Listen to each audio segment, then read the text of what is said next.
A couple years ago, I made a CD called Meant to Be.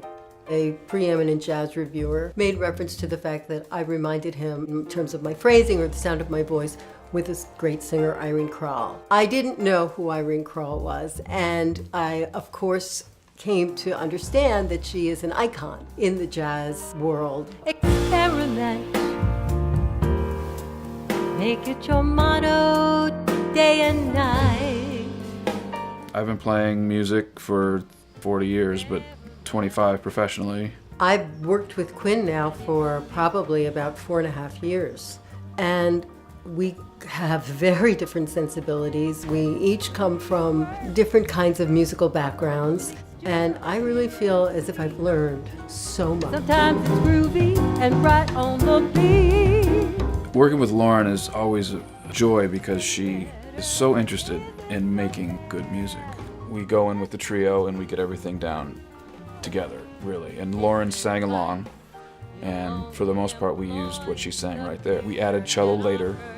Jody didn't track with us. She came in another day. I met Jody Burnett through Lisa Herbert, who's part of the group Chambers, Herbert, and Ellis. Lisa said, "You really need to meet Jody Burnett, who is Irene Kral's daughter." And then one thing happened after another. She was making an album, and a lot of what we've done is over the phone and just kind of get to know each other as friends. I think it helped us to understand the music, and then we felt inspired to include her on the project. Quinn wrote 2 gorgeous arrangements. So it was fun. It was a nice challenge. I listened to a lot of different things, pop music that had cello in it, and then wrote a part and sent it to Jody. Great, Jody, that was great. Thank you. Clifford Bell is the executive producer on this project, and he was fantastic. He's the one who sort of prodded and cajoled and encouraged. I had a hand in the creativity of the album as well, although any notes that were played came out of Quinn's brain.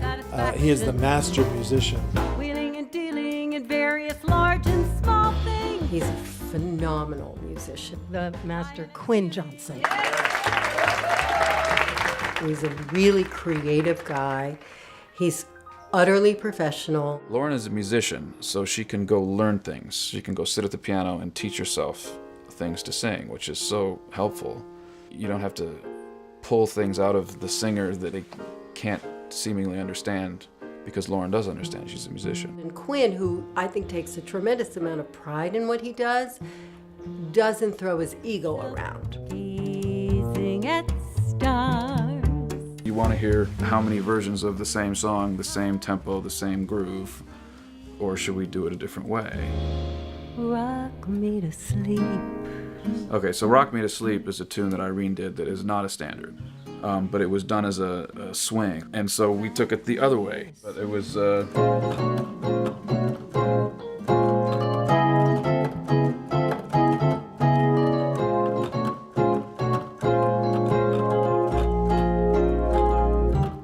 something like that, and instead we're going.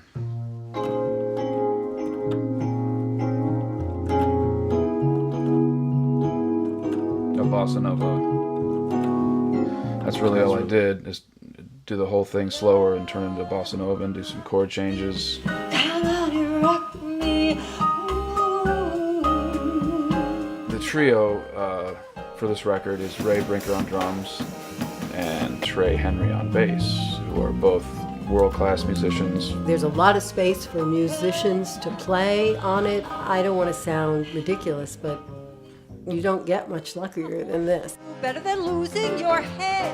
Better than anything thought of, better than anything said. Mitch Ellis, it was a dream come true for me. He came into the studio and not only helped me on the vocals, and he is a true jazzer. He's so cool. His father was Herb Ellis, and he and I did a duet together. Better than dining a la carte or sampling gastronomic art. Better than anything except being in love. So we did this as a jazz record. We just put everything down, and that's what we had. Piano, bass, and drums are all right there. What you hear is what you get. Like the gentle rain. None of this would exist if we hadn't heard her music, if we didn't love her music, if we didn't hear this singer doing things that no one else was doing in her time. I hope, if anything, that our experimentation with the songs that she chose to sing will lead people to listen to her more. I mean, I'm not in any way interested in comparing myself or having people compare me to Irene Kral. That's ridiculous. There was only one Irene Kral, and she was phenomenal. Expect